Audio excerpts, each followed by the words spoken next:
اندازِ تربیت، تحریر زارا ہنچار۔ School college میں سرما کی چھٹیاں تھیں۔ میں اور بسمہ آپی بھی آج کل گھر پر تھے۔ میں 8ویں کلاس میں تھی اور بسمہ آپی فرسٹ ایئر میں۔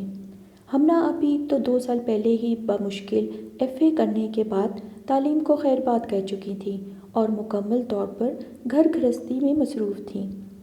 آج خلاف معمول سورج کرنیں لٹا رہا تھا، ورنہ اتنے دنوں سے تو دھند ہی چھائی رہتی تھی۔ میں صحن میں ماما کے قریب چارپائی پر بیٹھی اپنا ہوم ورک کرنے میں مشغول تھی۔ ہمنا آپی کمروں کے جالے وغیرہ اتار رہی تھیں۔ بسمہ آپی کمرے سے نکلیں اور 2 منٹ برآمدے میں رک کر ہمنا آپی کو دیکھا، جو بڑے انہماک سے ماما پاپا کے کمرے کی چھتیں دیواریں صاف کر رہی تھیں۔ بسمہ آپی نے پھر باہر آ کر ایک نظر صحن میں دوڑائی، ایک کونے میں پڑی جھاڑو اٹھا کر دوبارہ کمرے کی طرف پلٹ گئی۔ ماما ماما! ہمنا آپی چلاتے ہوئے باہر آئیں۔ یہ کیا؟ اس بور لڑکی کو تو جھاڑو اٹھانا بھی نہیں آتی اور اسے آپ نے میرا ہاتھ بٹانے کے لیے بھیج دیا۔ کون؟ بسمہ؟ ماما نے حیرت سے آنکھیں پھیلاتے ہوئے پہلے ہمنا آپی پھر ان کے پیچھے کھڑی بسمہ آپی کو دیکھا۔ اور کیا، یہ ان محترمہ کو نہ جانے آج کہاں سے شوق امٹا ہے گھرداری کا۔ ہر کسی کے بس کی بات نہیں۔ اسے کہیے اپنی راہ لے اور میرے کاموں میں رکاوٹ نہ بنے۔ ہمنا آپی اس بات پر کیوں بے چتاب کھا رہی تھیں؟ میری ننھی عقل یہ سمجھنے سے قاصر تھی۔ ماما نے بسمہ کو ڈپٹ کر کہا، جاؤ اپنی کتابیں نکال کے پڑھو۔ وہ منہ بسورتی کمرے میں چلی گئیں۔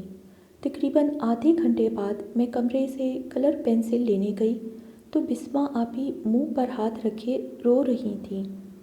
آخر کیوں؟ بسمہ آپی اتنے مشکل کام کرنے کے لیے کیوں رو رہی تھیں؟ میں منہ میں پنسل ڈال کر سوچتی ہوئی کمرے سے باہر آ گئی، لیکن شام تک بسمہ آپی کا منہ پھولا رہا، حالانکہ ماما اور ہمنا آپی نے انہیں بالکل توجہ نہیں دی۔ پھر ایک دن بعد ہمنا آپی نے بھی ان کا روٹھا روٹھا انداز محسوس کر لیا۔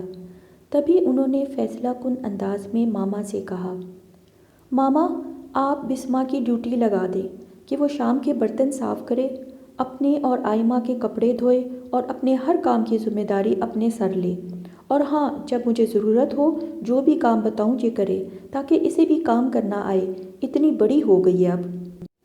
ہمنا آپی کے منہ سے یہ چند باتیں کیا نکلیں؟ بسمہ آپی تو خوشی سے کھلکھلاتے ہوئے ٹھیک ہے آپی، ٹھیک ہے آپی کی گردان کرنے لگیں۔